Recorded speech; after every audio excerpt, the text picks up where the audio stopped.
You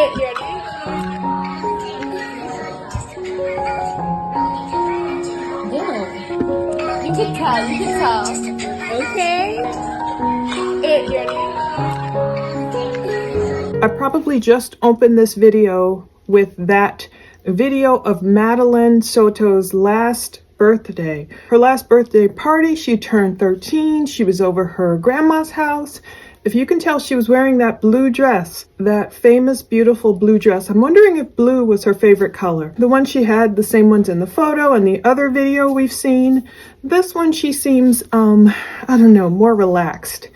I've got to give credit to Galaxia, the star, Lasprilla, I'm sorry if I'm butchering these names, on YouTube. The description I've seen of this video, her last birthday video recorded by her friend who attended that party at her grandma's house. And it says the translation should read something like, her last sunset. Her last sunset. That reminds me of a video I did of Kylie Rodney, and it just said her last sunset. Anyway, her last sunset, she was happy. Madeline was happy, enjoying family and friends without sensing this terrible tragedy that made, and then it kind of trails off. So I don't know who wrote that, but I'm glad she had some time of happiness, some time with her friends. The description also says Madeline Soto, and I guess they mean also my daughter, had to put away her phone after taking some photos, and she asked for more. And so isn't that cute? Like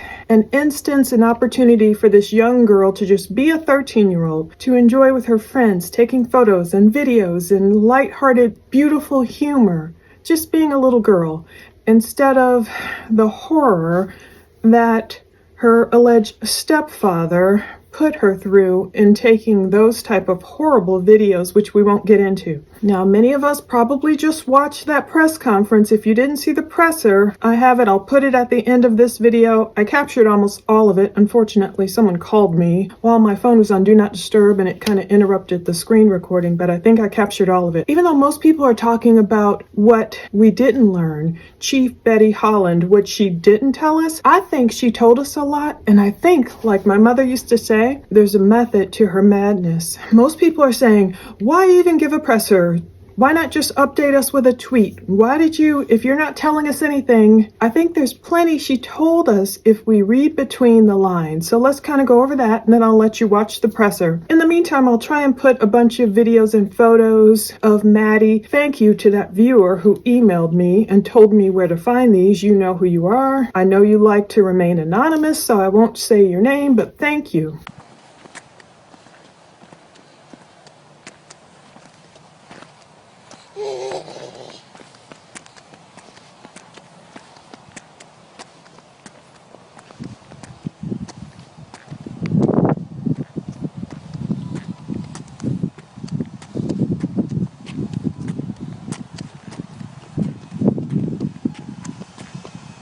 Tata.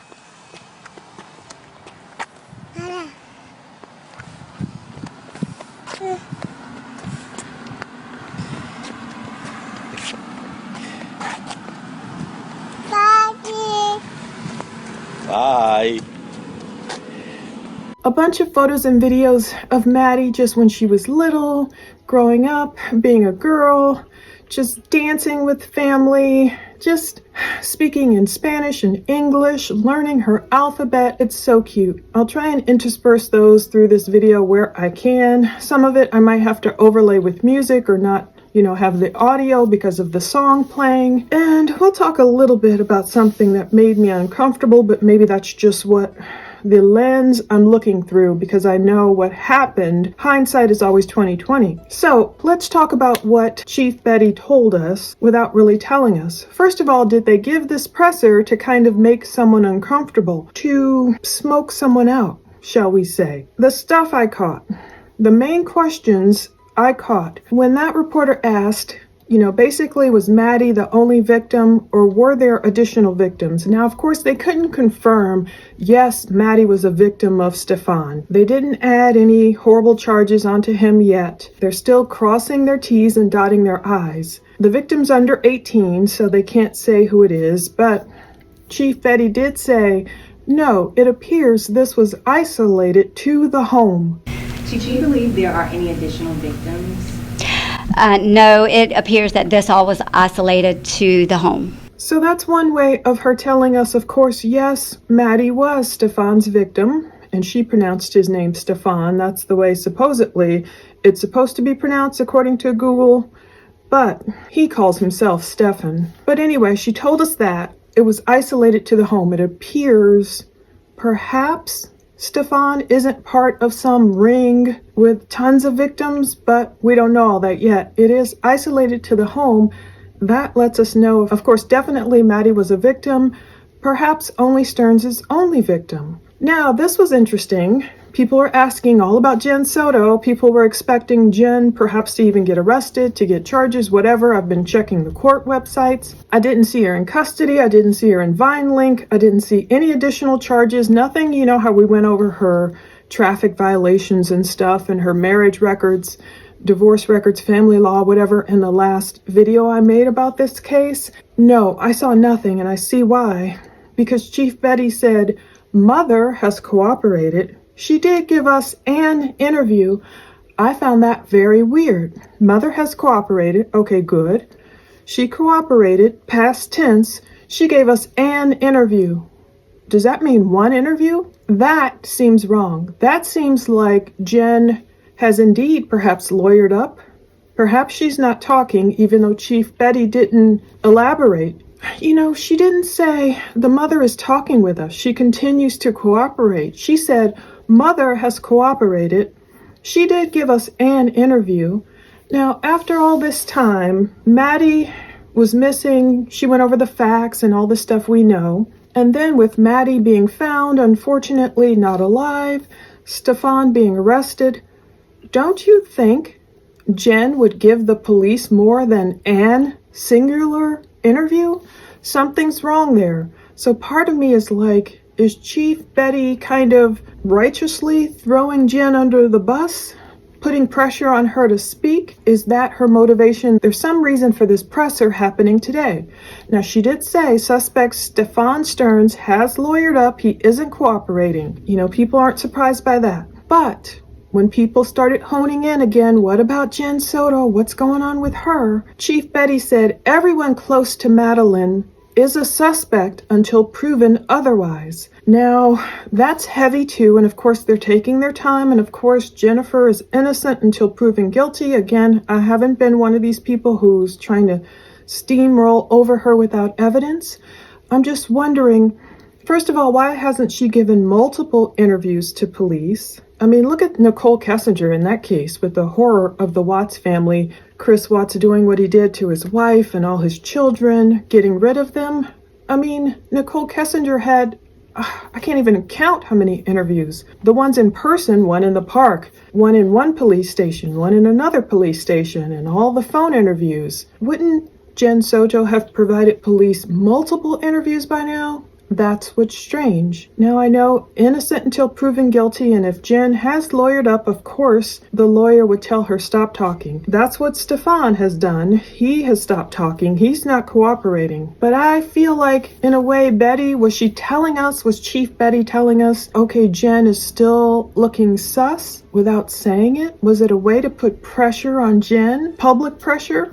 I don't know. So basically, all these things I think kind of are giving us clues as to where the police stand. You know, they just started off with, I got to get the address of this PIO. A woman got up there and she gave the address of the public information officer to email. It was hard to understand. I got to go over that part again. So much for being here. My name is Alibet Suarez. I'm the communications director for the city of Kissimmee.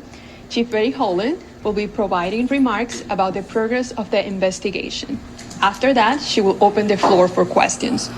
We are not doing one-on-one interviews after the press conference. If you have any questions that are not related to this case, please send an email to kpdpio@kissimmee.gov. At the end of the press conference, you will receive a package with information about the case in English and Spanish. Now, I would like to introduce Chief Betty Holland. Basically, they just told us, you know, March 1st, they got info placing Stearns vehicle with the flat tire. I don't know if he had a flat tire for real or not. I've seen like an image where it looked like he had a replacement tire on there. His vehicle, it was near where Maddie's body was discovered, so that tip helped them. They're piecing together the timeline. The media has questions. We know Stearns is facing 60 charges. She's working with the ME, the medical examiner. Now, I do remember requesting from the medical examiner Maddie's autopsy report. I emailed two people because it was weird. They had two people associated with the coroner's office down there. One person emailed me back. He's like, oh, maybe you sent this to me in error, and I apologized because it did look like some kind of EDU address, but I just email everybody I can find potentially associated, and I haven't heard back from the ME yet. I know there's different rules, different laws, different states, but I always like to hear it from the horse's mouth, what the public is allowed to see and what they're not allowed to see. Not that I want the gruesome details, I just want to know, as the public wants to know, like these reporter says, what happened to Maddie? You know, will she get her justice? Will someone get a charge for taking her away and just harming her the way she was harmed for so many years? And when you look at any of these photos or videos I put nearby, and you look at her as a sweet little girl and what she must have endured. Chief Betty did say death investigations are complex. She talked about misperceptions, but I didn't quite catch all that. She talked about gathering additional info from each person close to Maddie. So of course, many people I'm sure have been interviewed. I'm sure the grandparents and... Diga, abuelo. Diga, abuelo. Mari.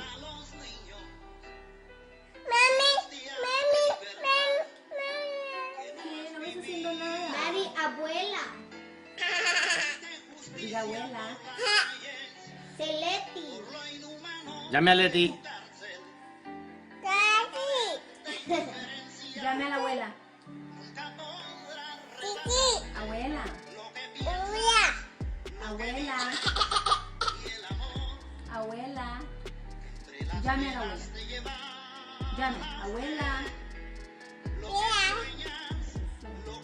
Diga, abuelo. Abuelo.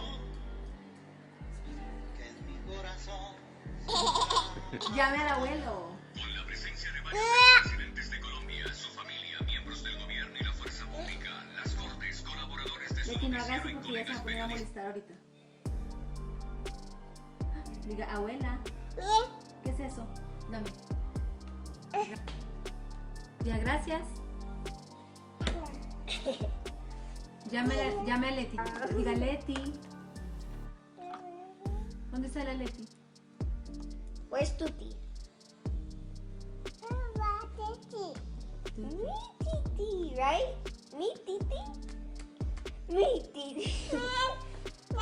Now.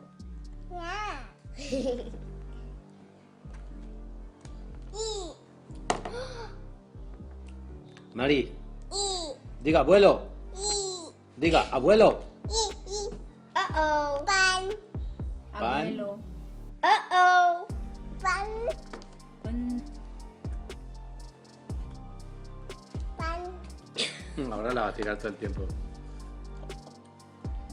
Fun. Hey!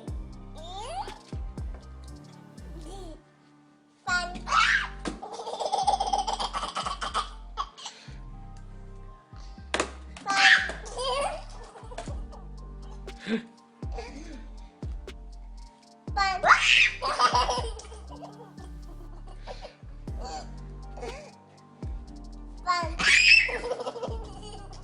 Of course, other family members, they're committed to transparency. They're following up on every lead, reviewing all info. Chief Betty acknowledged Maddie's story has touched the hearts of many. She has to prioritize the integrity of the investigation, of course, over all of us wanting to know what the heck really happened. They will release more info in the future. They want to make sure they don't compromise the investigation. They want to hold those responsible accountable. So she opened it up to questions. It's like, what new can you tell us? I don't have anything new, she said. And that's when they started started asking questions right about Jen. Is she a POI? Do these videos involve the mother? Everyone close to Madeline is a suspect until otherwise cleared. So that was a big thing to me. She didn't quite say cleared. She said everyone close to Madeline is a suspect until proven otherwise. So of course, at this point, obviously they haven't proven otherwise that Jen was not involved. That doesn't mean she was involved. That means it really takes time. I mean, that's got to be so frustrating. In the case of Riley Strain, the missing 22-year-old in Nashville, other cases, I've heard about different cases, how frustrating it must be to get evidence from some of these phone companies, subpoena these social media companies. And, they're so committed to privacy, which is a good thing on one end. But when it comes to a crime being committed, I feel like all bets are off. In that instance, if a child is hurt, give me everything, give the cops everything they subpoena ASAP. Who was in those videos? Did you hear any other voices?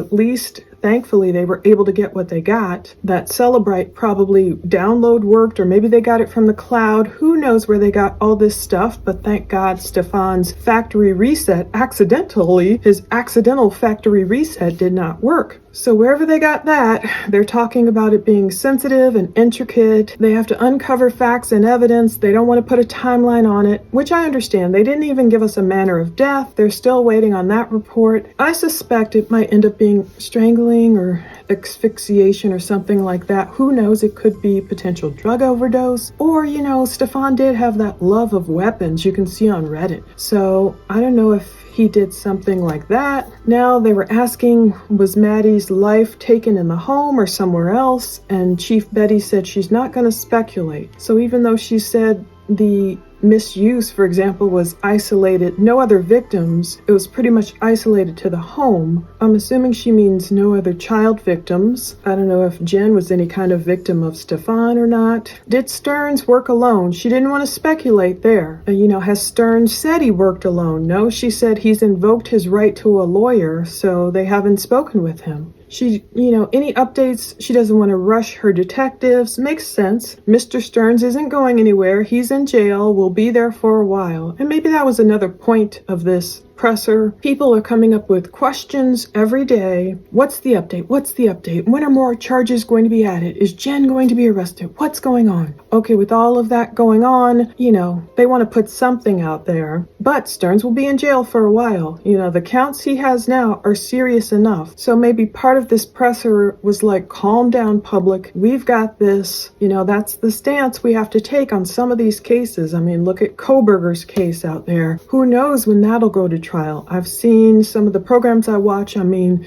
stuff goes to trial like 10 years later. I mean, it takes forever. What does the medical examiner relationship look like? When is the exam complete? Chief Betty just says, I wouldn't say they've released that info. That's when they asked about additional victims, and she said it was isolated to the home. So that thing she did make sure, unfortunately, that just means Maddie endured all of that in those 400 or more images or videos. It was likely all Maddie. Some people were wondering, they got confused again about those charges of he had to have commit one of these things, like a child under 5, or he had images of this, or he did that, or he did that. So some people were confused thinking, oh, there's another child under 5 involved, and they didn't really read what it actually meant. If Chief Betty is saying, in terms of additional victims, no, it was isolated to the home, that must mean all of those images and videos prove it was just Stefan misusing Madeline, even though they can't say Maddie's name in relation to those charges because of the law of her being under 18, because of the law of her being a juvenile. So I think one thing we can kind of surmise for sure is they don't have evidence of Jen being in those videos or taking those videos. Some people wonder, was she in them? Did she take them? Was she participating? Whatever. We don't know for sure, but I feel like of all those 400 or more images or videos they have, obviously, if they had any proof of Jen being in the videos or her voice or taking them or any way, that would have been enough to charge her too by now. So they haven't done that like they've charged Stefan. So I think we can kind of surmise Jen wasn't in them, or perhaps didn't take them in a way that let the cops know she was there. And some people are like, Oh, come on. How could she not have known? People don't know what's on their significant other's phone. Again, we don't know if he had these videos right there in the camera roll, if he had them in some kind of app I don't even know about. I'd never heard of the secret calculator app until the Chris Watts case. That's how he communicated with his mistress. That's how they sent photos back and forth and videos. So who knows where Stefan kept these? They talk about it, unfolding slowly but surely. They're keeping things close. They're asking, is this taking longer than it should because Stefan won't speak? Chief Betty is saying no. Detectives are just crossing their T's and dotting their I's. Are the mother and family being cooperative? Have they lawyered up? What about Maddie's dad, her bio dad, they're asking? So the standard answer was, we've interviewed basically people. They've all been interviewed. Mother has cooperated. She did give us an interview. No one basically is not cooperating other than Stearns. But what level of cooperation is Jen really giving? Did Chief Betty really mean a singular interview? I would suspect in this instance, with this type of serious case, Jen would be in there all the time. And sometimes, of course, lawyers tell you don't talk. You're already innocent until proven guilty. Don't talk yourself into a charge. But it seems to the logical mind, not the lawyerly mind, I get it. The logical mind, you would think if Jen literally had no idea, she would be up in the police station like, look, what all do you need to know? I had no idea. Maybe, I noticed she was depressed or sad or anxious, but I never knew this is what it was due to. Maybe she hid it all from me. So I don't know, is that what Jen said in the original interview? Was she just flabbergasted and appalled and blown away when she discovered that Stefan had all these images and videos of Maddie, no doubt, on his phone? How did she react? What is going on? So that's when they wouldn't confirm it was Maddie. All of the charges with kids under 18 are protected under the law, but we know it's her because they gave us the birth date, her February 22nd, 2011 birth date. So we know that matches up. We put two and two together. Chief Betty talked about when detectives put their case together, they ensure the investigation is tight. True. Maybe because Jen still is out there. Maybe she'll stay out there forever, not arrested again, innocent until proven guilty. I'm not insinuating she did anything illegal. These are only speculations. With Jen being out there, the detectives obviously still want to keep their cards close to the vest, close to the chest. Ensure it's tight, because if they do need to move in and make an arrest, for example, tomorrow, they're not going to display all their cards. Chief Betty today is not going to get up there and say, oh yeah, we suspect Jen might be in this particular video. We're waiting on, they wouldn't give her the chance to run or flee the country or go somewhere where they don't extradite Americans back here. I believe she's from Colombia. I've seen different videos and photos and stuff. And so, they do want to keep everything quiet until they are ready to move. And like Chief Betty said, once they found out what was on Stefan's phone and they knew the danger, like, oh, this guy, they got him on that right away. And that's what one guy was like, wait a minute, this reporter's like, wait, he gave his cell phone to the sheriff's office? He offered his phone freely? And Chief Betty said, I don't know the intricate details. After all, it had moved from one law enforcement department to a different one. So we know it started, I believe, with the Osceola County Sheriff's Office. Now it's with the Kissimmee Police Department because of jurisdictions and all that. So of course she wasn't necessarily a part of those initial investigations on Stefan's phone, but the hubris of him to accidentally factory reset his phone on February 26, 2024, the day Maddie goes missing, and then think, oh, I'm handing it over. Don't evil people often do that? People who think they're technologically smart, he loved a lot of Tamagotchis, he loved all these things, Warhammer, all these things. Maybe he thought he was really brilliant. Sure, fine, I'll hand you my phone. Who cares? Thinking, oh, they won't find anything. I factory reset it. He probably thought he was really techie and really smart. So basically, Chief Betty just talked about not knowing the intricate details about Stefan turning over his phone, but thank God they found all those videos. She just urged us to talk to your kids. They don't even know how long the relationship happened. It's still under investigation.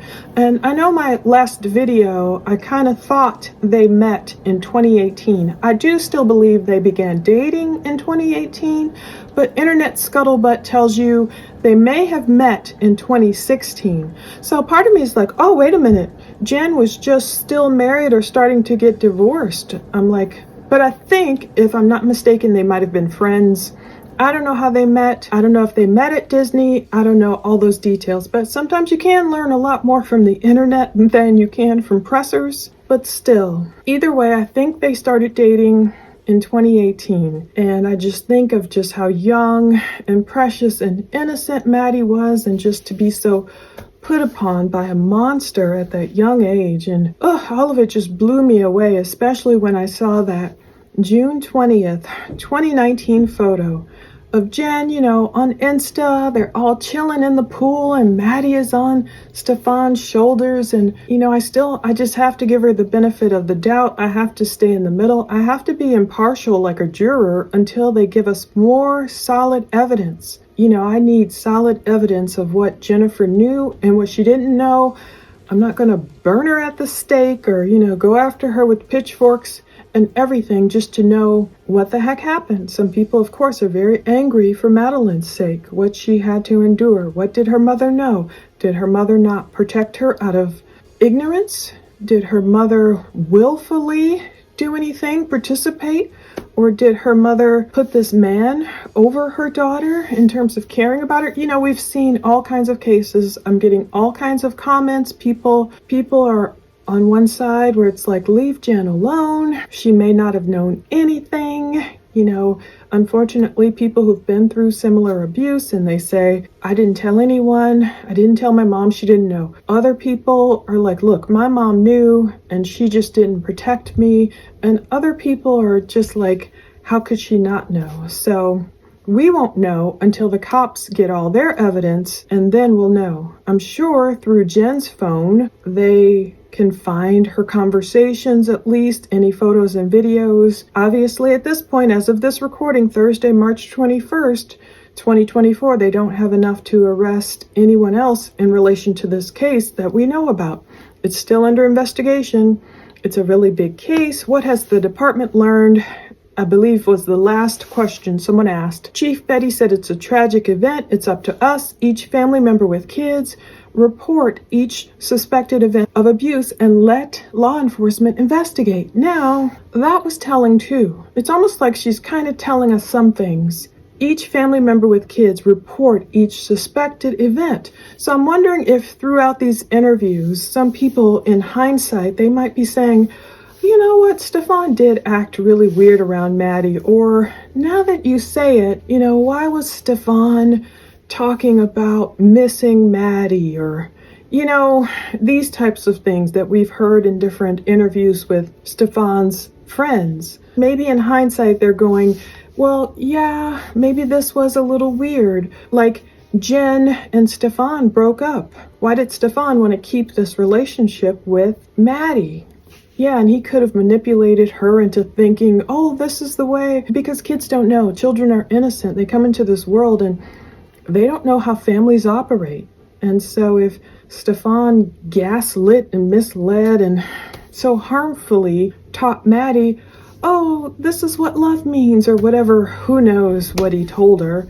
From being such a young girl, how would she know? And unfortunately, growing older and just being confused, and maybe she did finally say, enough is enough. You can see her in this potentially last video of her life. Who knows? In terms of a personal video, we know she was captured, of course, on different surveillance videos that the cops talked about when Stefan was driving around with her, not alive. And maybe, who knows, when that birthday video where she's, standing in front of her cake as a 13-year-old was taken before or after the one we saw in the beginning of this video. But we can tell she's turning into a young lady, and maybe by then she's like fighting back and saying, no, I'm not going to take this anymore. We've heard rumors of potential outcries. We know at least she was talking with her best friend at school that her stepdad in 2022 was being mean to her. So she was, I think, letting a little bit of the cat out of the bag, and maybe she didn't say it in a way that, you know, it's not her fault at all. Of course not. I'm just thinking of different victims say things like, you know, I felt like it was my fault. I felt shame, so I didn't tell anyone, or I didn't want to cause more trouble, were the things that victims, of course, it's not their fault at all.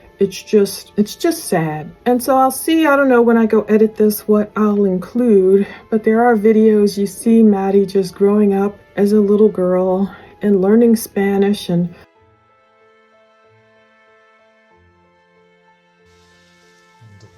Start over. Farewell. A, B, C, D, E, F, G, H, I, J, K, L, M, N, O, P, Q, O, S, T, U, V,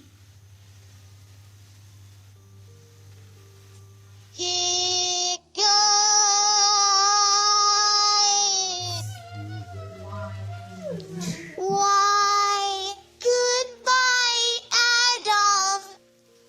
No. And now. Yes. Subscribe. I want to sing. Subscribe. See you tomorrow. My friends. See you in the next video. Now I know my baby.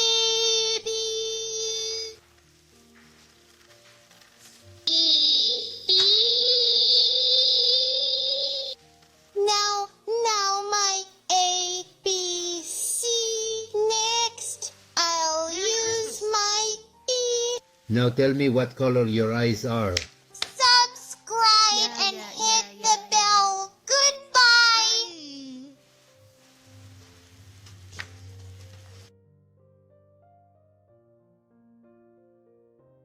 just the one video that troubled me, and I won't include the portion I'm talking about, is where, you know, she's in bed, maybe she's going night-night, and she's just being asked about loving her family member, like, you know, do you love me? Nada, not at all. I could kind of understand it from Spanish. Maybe I'll translate some of it.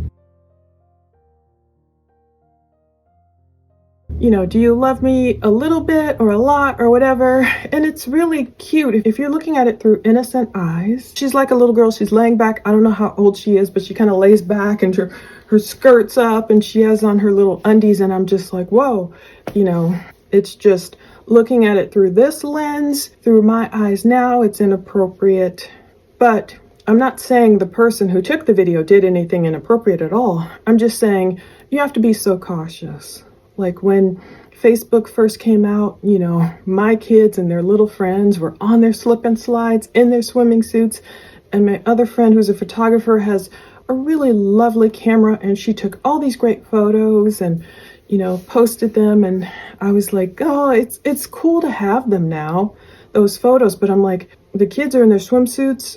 They're so cute. It's so cool to have photos to look back on years and years later. But I would never post photos like that these days because you just never know who's looking at them and through what lens. And that's very unfortunate. That's very sad and unfortunate. But I guess it's always that way. It's always been that way. When my mom would, you know, take photos of me and my sister and we came home and, you know, we were barely clothed. It was a hot day. It was a funny photo. And, you know, that was my mom taking that photo. Of course, there was no online back then. And it was just a cute thing to share and laugh at between us family. But, you know, you can't. I don't know. It's just sad. It's very sad. So Chief Betty is just saying, be patient. I think they're working hard, I believe. Trust in the cops, trust in God to lead them in the right directions and arrest. If anyone else needs to be arrested, fine. If not, fine. And then hopefully Maddie can really, truly get her justice.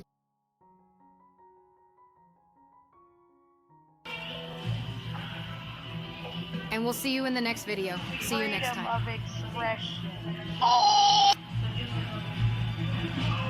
E up. That's what I think.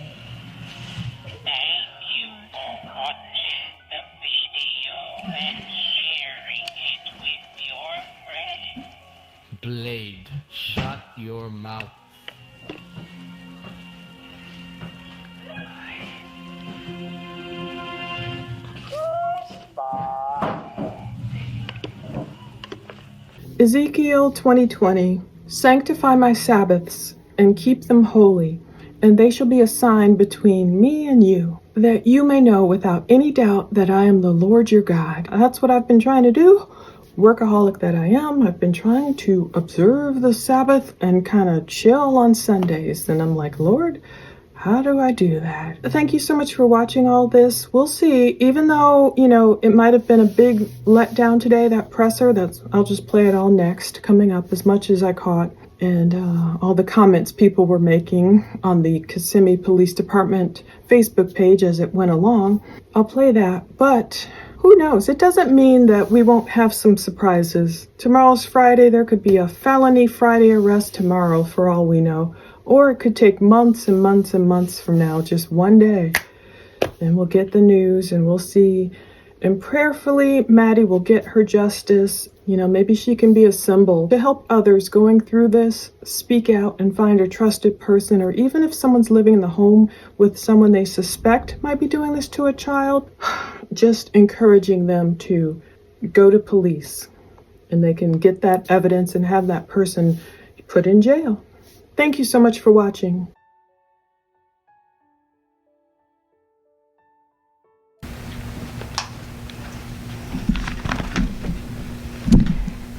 Good afternoon. Thank you for joining us today and allowing us to provide an update on our investigation into Madeline Soto's disappearance and death. Madeline was reported missing on Monday, February 26, 2024, just one day after her 13th birthday. Since then, our investigation has been relentless, fueled by the unwavering commitment to uncover the truth. During our forensic investigation, we uncovered disturbing evidence, graphic images, and videos depicting crimes being committed. It was during this examination that we learned we needed to act swiftly to remove the suspect, Stefan Stearns, from our streets. Despite the arrest, our investigation into her disappearance remained ongoing. We understand the importance of thoroughly exploring every lead and piece of evidence. The Kissimmee Police Department, along with other law enforcement agencies in Central Florida, continue their search for Madeline for the next several days following her disappearance, and we turn to the public for help. During this time, our investigators combed through a significant number of tips, and on March 1st, we received information placing Stearns' vehicle in a rural area of St. Cloud, where ultimately Madeline's body was discovered. We are all deeply saddened by the outcome of Madeline's disappearance. The Kissimmee Police Department continues to piece together the timeline leading up to the events that occurred. I want to address some questions we are receiving from the media in everyone's effort to keep the community up to date on this tragedy. At this time, Stearns is facing a total of 60 charges related to our investigation. This includes sexual battery, lewd and lascivious molestation, and unlawful possession of materials depicting sexual performance by a child. These charges reflect the meticulous work of our law enforcement community.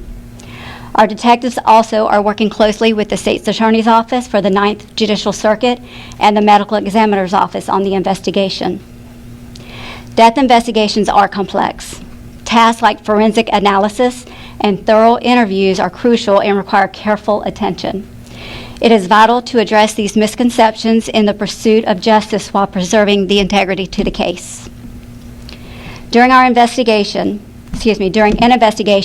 such as this one, we gather additional information from individuals close to the deceased. Each person interviewed is treated as involved until proven otherwise. This is a standard protocol to ensure all the facts are uncovered. During our investigation, we have interviewed many individuals. Each interview has been vital to our understanding of the case. We are reviewing all of the information we received and are following up on every lead. Attention to detail and the diligence are the most important aspects of this investigation. We are committed to transparency and will provide updates when possible. Madeline's story has touched the hearts of many. Rest assured, our department is diligently working on the investigation, and while we appreciate the public's interest, we must prioritize the integrity of the investigation. We appreciate your support and understanding as we gather the facts. We intend to release additional information in the future, providing more details that we do not compromise the ongoing investigation. We vow to do everything in our power to ensure Madeline's memory is honored with justice.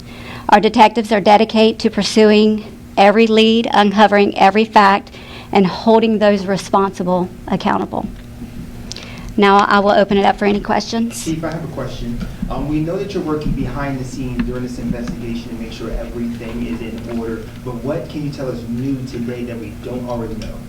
I don't have anything new that you don't already know, other than our detectives are working tirelessly day in and day out to ensure, all the facts are uncovered in this investigation. Chief Holland, is the mother a suspect or a person of interest in this investigation? And also, with the videos that you uncovered, is there any evidence of the mother's involvement on any of these videos? So everyone that was close to Madeline is considered suspect until we have proven otherwise.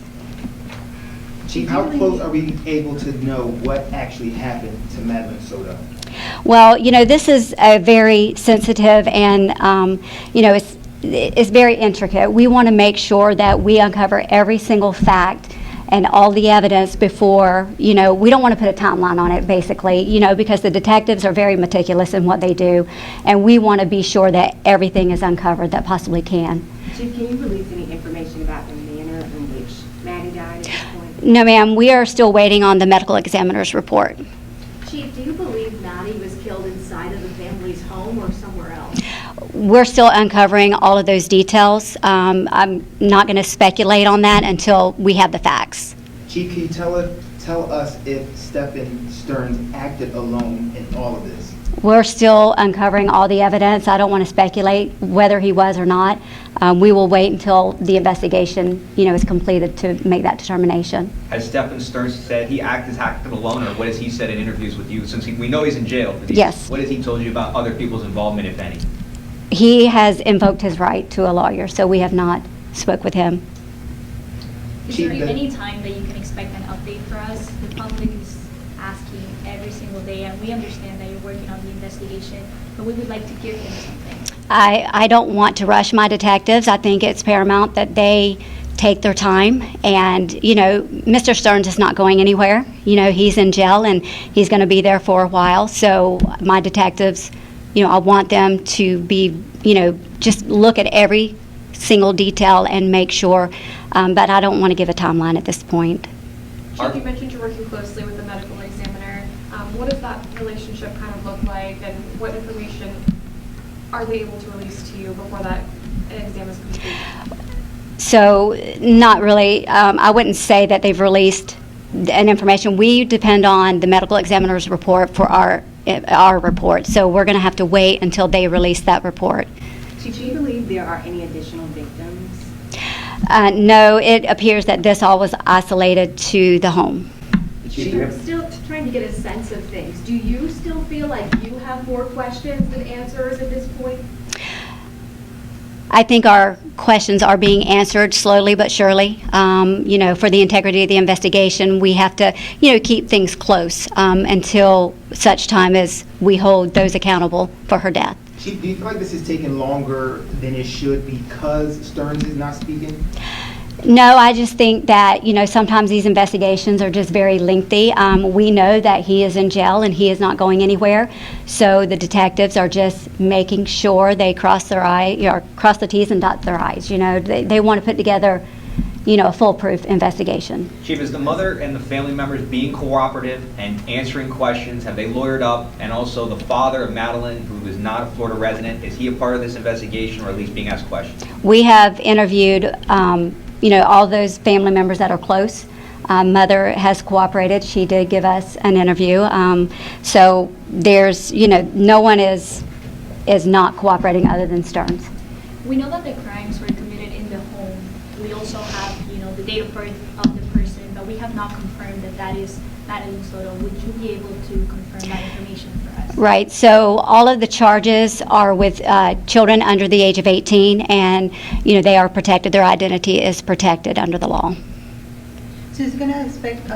It's been a couple of weeks. Nobody's charged for the murders. Madeline. Nobody knows exactly what happened to Madeline.